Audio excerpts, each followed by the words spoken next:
ಅದು ನೋಡೋಣ ನೋಡಿ, ಅದು ಬಿಲ್ಡಿಂಗು ಅದಕ್ಕೊಂದು ಲೈಫ್ ಇರುತ್ತೆ.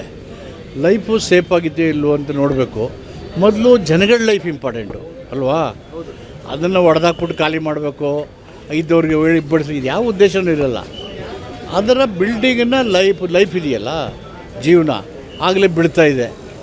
ನಾವೇ ಹೋಗಿ ನೋಡಿ 2-3 ಸಲ ನೋಡಿದ್ದೀವಿ. ಅದನ್ನು ಡೆಮಾಲಿಷ್ ಮಾಡಿ ಅಂತ ಕೋರ್ಟು ಹೇಳಿದ್ದಾರೆ. ಮತ್ತು ಕೋರ್ಟ್ಗೆ ಒಂದು ಹೋಗಿದ್ದಾರೆ ಅಪೀಲು.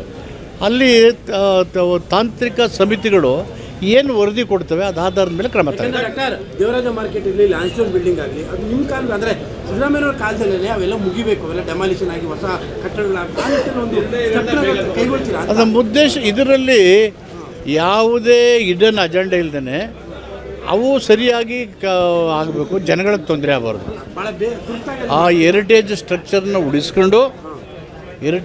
ಉಳಿಸ್ಕೊಂಡು ಜನಗಳಿಗೆ ತೊಂದರೆ ಆಗದ ರೀತಿಯಲ್ಲಿ ನಿರ್ಮಾಣ ಮಾಡಬೇಕು ಅಂತ ಅಲ್ಲಿ 2-3 ಸಾರಿ ಬಡ್ಜೆಟಲ್ಲಿ ಹೇಳಿದ್ವಿ.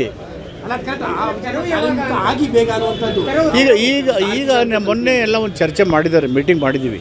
ಮೈಸೂರು ಜಿಲ್ಲೆ ಸಮಗ್ರ ಅಭಿವೃದ್ಧಿ ಸಂಬಂಧಪಟ್ಟಾಗೆ ನಮ್ಮ ಶಾಸಕರು ಅಧಿಕಾರಿಗಳ ಜೊತೆಯಲ್ಲಿ ಅದರಲ್ಲಿ ಲ್ಯಾಂಡ್ಸ್ಟೋನ್ ಬಿಲ್ಡಿಂಗು ಮತ್ತು ದೇವರಾಜ ಅರಸ ಮಾರ್ಕೆಟು ಕೂಡ ಆಯಿತು. ಒಡೆಯರವರು ಕೂಡ ಅಲ್ಲಿ ಭಾಗವಹಿಸಿದರು.